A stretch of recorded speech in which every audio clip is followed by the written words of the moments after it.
Hello student, मैं PSR। आज आप लोगों को फिर से क्लास 9th की NCERT की जो बुक है उसमें प्रश्नावली 13.7 क्षेत्रमिति से संबंधित है। और इसमें शंकु, मुख्य रूप से शंकु यानी कौन, उससे संबंधित सवाल दिए गए हैं। तो इसके पहले भी हम पिछले वीडियोज में बताए थे कि जो महत्वपूर्ण सवाल हैं हम उनकी ही जानकारी दे रहे हैं आपको। तो उसमें आपको तीसरा और चौथा सवाल इसी प्रश्नावली से बताया था। 13.7 से तीसरा और चौथा महत्वपूर्ण सवाल, और एक 5वां सवाल भी हम अभी बता रहे हैं आपको। तो इसमें दिया गया है कि एक शंक्वाकार गड्ढा है, तो इसका जैसे हम बना दें ऊपरी व्यास, मान लो एक शंकु के आकार का एक गड्ढा है, इस प्रकार से एक गड्ढा खोदा गया है और ऊपरी व्यास इसका 3.5 मीटर है। ये पूरा 3.5 मीटर का व्यास दिया गया है। तो इसको आधा करने से तो त्रिज्या आ जाएगी R, और इसकी जो गहराई है गड्ढे की वो 12 मीटर गहराई दी गई है। 12 मीटर एक गहरा गड्ढा खोदा गया है। अब इसकी धारता किलोलीटर में निकालनी है, यानी हमें ये बताना है कि इसका आयतन कितना है, किलोलीटर में बताना है। तो हम इसमें से पहले लिख लें, जैसे गड्ढे का ऊपरी व्यास दिया है और गहराई भी दी है, तो हम गड्ढे की गहराई लिख लें। गड्ढे की गहराई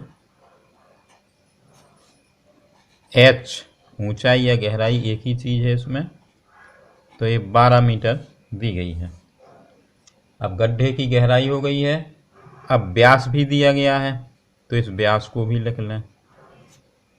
व्यास बराबर है 3.5 मीटर। तो व्यास को आधा कर दें तो त्रिज्या प्राप्त हो जाएगी। तो त्रिज्या R बराबर हो जाएगी 3.5/2 कर देंगे। अब इस दशमलव को हटाएंगे तो 0 बढ़ जाएगा, तो ये 35/20 हो गया, 35/20।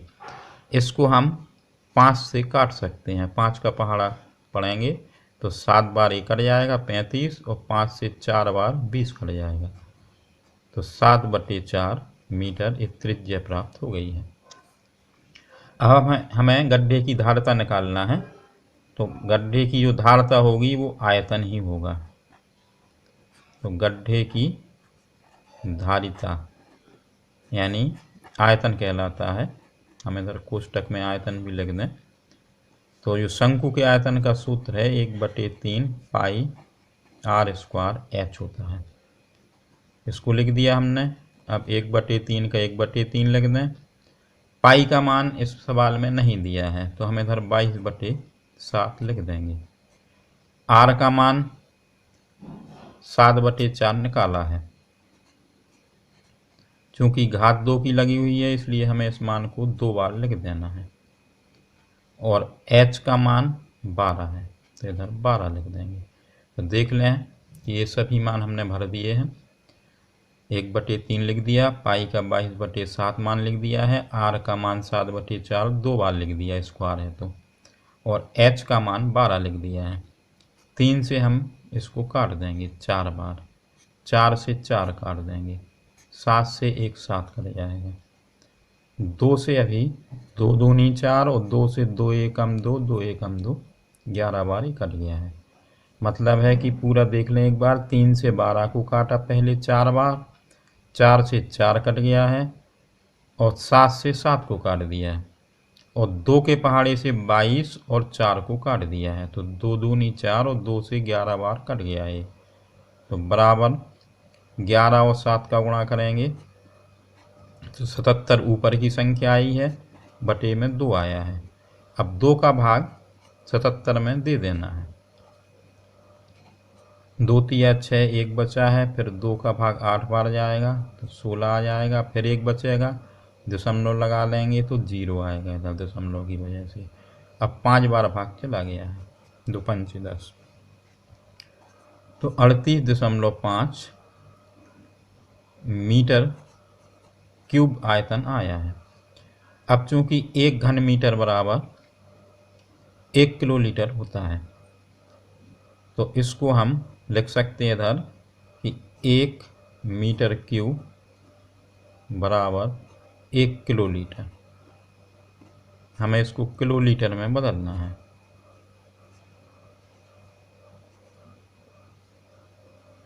तो 38.5 घन मीटर है, तो 1 किलोलीटर होता तो ये 38.5 घन मीटर से किलोलीटर में ही बदल जाएगा। तो ये इतना का इतना ही आ जाएगा, यानी इसमें 1 का गुणा करेंगे तो 38.5 किलोलीटर ही प्राप्त हो जाएगा। तो इस प्रकार से इस सवाल में जो आंसर प्राप्त हो गया है कि 38.5 किलोलीटर इस गड्ढे की धारिता है। तो देख लें इस सवाल को भी, अच्छा सवाल है, और बार बार वीडियो देखते रहें तो आपको अच्छी तरह समझ में आते रहेंगे। इसके बाद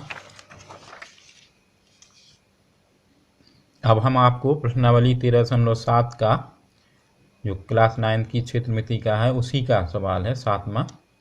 इसमें दिया है कि 5 सेंटीमीटर, 12 सेंटीमीटर, 13 सेंटीमीटर वाले एक समकोण त्रिभुज ABC को 12 सेंटीमीटर की परिधि घुमाया जाता है। इस प्रकार प्राप्त ठोस का आयतन ज्ञात करना है। तो यानी इसमें एक शंक्वाकार कागज है, समकोण त्रिभुज के आकार का है, और उसको घुमाना है।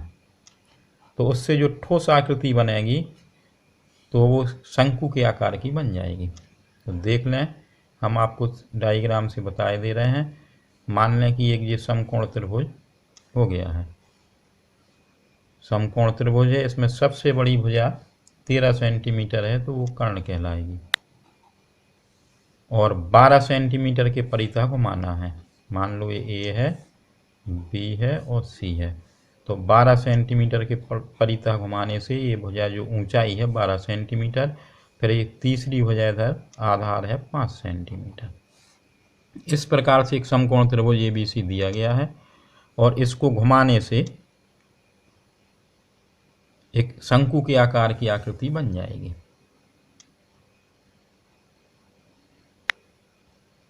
इस प्रकार से इसको चारों साइड 12 सेंटीमीटर के परिधि घुमाएंगे तो इस प्रकार से एक आकृति शंकु की बन जाएगी। तो एक ये ठोस शंकु बन गया है घुमाने से।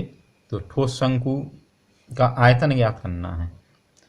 तो इसमें जो भी मान प्राप्त हैं तो हम लिख लेंगे कि 12 सेंटीमीटर भुजा के परिधि घुमाने से प्राप्त ठोस शंकु की जो ऊंचाई है वो 12 सेंटीमीटर होगी, त्रिज्या 5 सेंटीमीटर होगी और तिर्यक ऊंचाई 13 सेंटीमीटर होगी। अब चूंकि आयतन ज्ञात करना है तो उसके लिए हमें केवल ऊंचाई और त्रिज्या ही चाहिए। तो देख लें, इसको हम लिखेंगे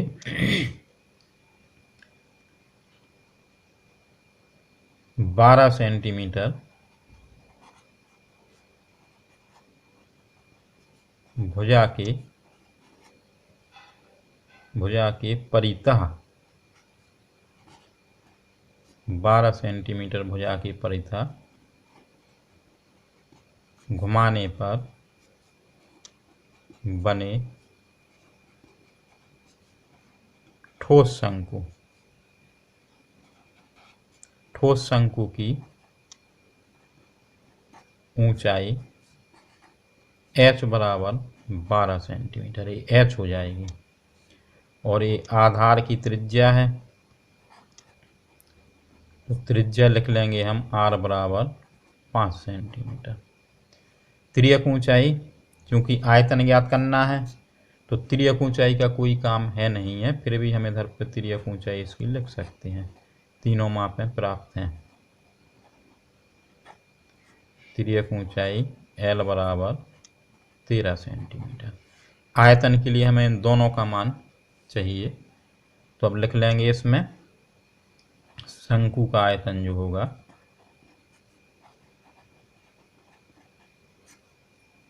शंकु का आयतन, इसका हम सूत्र लिखेंगे 1/3 पाई r स्क्वायर h। सूत्र हो गया है। पाई का मान हम इसमें नहीं रखेंगे, अगर कोई संख्या कटती होती r या h में से, r का मान 5 है और h का 12 है, तो ये 22/7 भी रखेंगे तो नहीं कटेगा, तो पाई का मान पाई ही रख देंगे इधर। r का मान 5 दिया हुआ है और स्क्वायर लगे होने की वजह से हम इसको 2 बार लिख दें। 2 की घात लगी है, जितने की भी घात हो उतनी बार इसका गुणा लिख देंगे। और h का मान है 12। 3 से हम इसको काट सकते हैं 4 बार। बाकी संख्याओं का गुणा कर देंगे। 5 5 का गुणा 25 और 25 का 4 में गुणा करेंगे तो 25 चौको 100।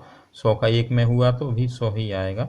और पाई, और आयतन है चूँकि, तो सेंटीमीटर पे 3 की घात लगाएंगे, घन सेंटीमीटर। तो इस प्रकार से शंकु का जो आयतन है वो 100 पाई घन सेंटीमीटर प्राप्त हो जाएगा। तो आपको हमारे ये सवाल समझ में आए होंगे, और अगर एक बार देखने से समझ में नहीं आ रहा है तो आप वीडियो को बार बार देख सकते हैं, और वीडियो को स्किप बिल्कुल भी ना करें और पूरा वीडियो देखते रहें। और अगर आपको हमारे लगाए हुए सवाल समझ में आ रहे हैं तो हमारे यूट्यूब चैनल से आप जुड़ जाइए और सब्सक्राइब करके बेल आइकॉन को ऑल पर सेट कर दीजिए। हम आपको नए और महत्वपूर्ण सवालों की जानकारी इसी प्रकार देते रहेंगे। धन्यवाद।